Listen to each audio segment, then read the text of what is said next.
বিসিসিআইয়ের প্রভাবে আসলে কোন ঠাসা পাকিস্তান ক্রিকেট বোর্ড তা বলার অপেক্ষা রাখে না। চ্যাম্পিয়ন্স ট্রফি নিয়ে অনড় অবস্থানে থাকলেও শেষ পর্যন্ত মচকাতেই হচ্ছে পিসিবিকে। ভারতকে নিজ দেশে আনতে না পেরে শেষ পর্যন্ত হাইব্রিড মডেলেই আসর আয়োজনের সিদ্ধান্ত নিতে চলেছে পাকিস্তান। অনেকটা নিরুপায় হয়েই এই পথে হাঁটার পরিকল্পনায় মহসিন নাকভির বোর্ড। কারণ আইসিসিতে ভারতের প্রভাব এতটাই যে প্রয়োজনে পাকিস্তানকে মাইনাস করে চ্যাম্পিয়ন্স ট্রফি আয়োজন করতে বিন্দুমাত্র সময় নেবে না বিশ্ব ক্রিকেটের নিয়ন্ত্রক সংস্থা। সবকিছু হারানোর চাইতে অন্তত কিছুটা পেতেই শেষ পর্যন্ত হাইব্রিড মডেল মেনে নিচ্ছে পিসিবি।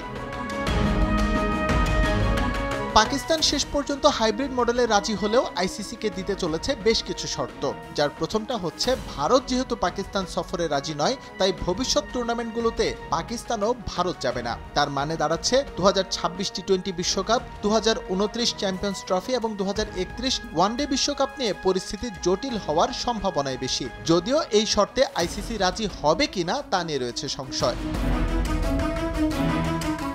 এছাড়াও চ্যাম্পিয়ন্স ট্রফির সেমিফাইনাল এবং ফাইনাল নিয়েও আলাদা প্রস্তাবনা থাকতে পারে পিসিবির। একেবারে ফাইনাল পর্যন্ত ভারত টিকে থাকলে সেই ম্যাচ হবে পাকিস্তানের বাইরে, কিন্তু ভারত সেমিফাইনালে বাদ পড়ে গেলে শিরোপা নির্ধারণী ম্যাচ নিজ দেশে করতে চায় পিসিবি। এছাড়াও টিকিট বিক্রি এবং রেভিনিউ শেয়ার নিয়েও আলাদা প্রস্তাবনা আছে পাকিস্তান ক্রিকেটের।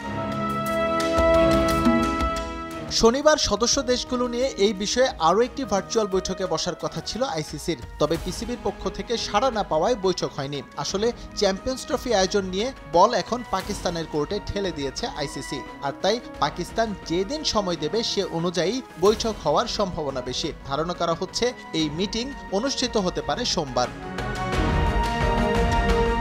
এদিকে 1 ডিসেম্বর আইসিসির নতুন সভাপতি হিসেবে দায়িত্ব নিতে যাচ্ছেন জয় শাহ। এর ফলে পাকিস্তানের অবস্থান আরও নড়বড়ে হবে তা বলাই যায়। তবে যেহেতু পাকিস্তানও ক্রিকেটের অন্যতম শক্তিশালী স্টেক হোল্ডার, তাই তাদেরও একেবারে মাইনাস করতে চায় না আইসিসি। কিন্তু স্বার্থ রক্ষার কথা বলা হলে সবার আগে ভারতের বিষয়টাই বিশ্ব ক্রিকেট প্রাধান্য দেয়, সে বিষয়ে দ্বিমত করার কোনো সুযোগ নেই। এস এম ইকবাল, সময় সংবাদ।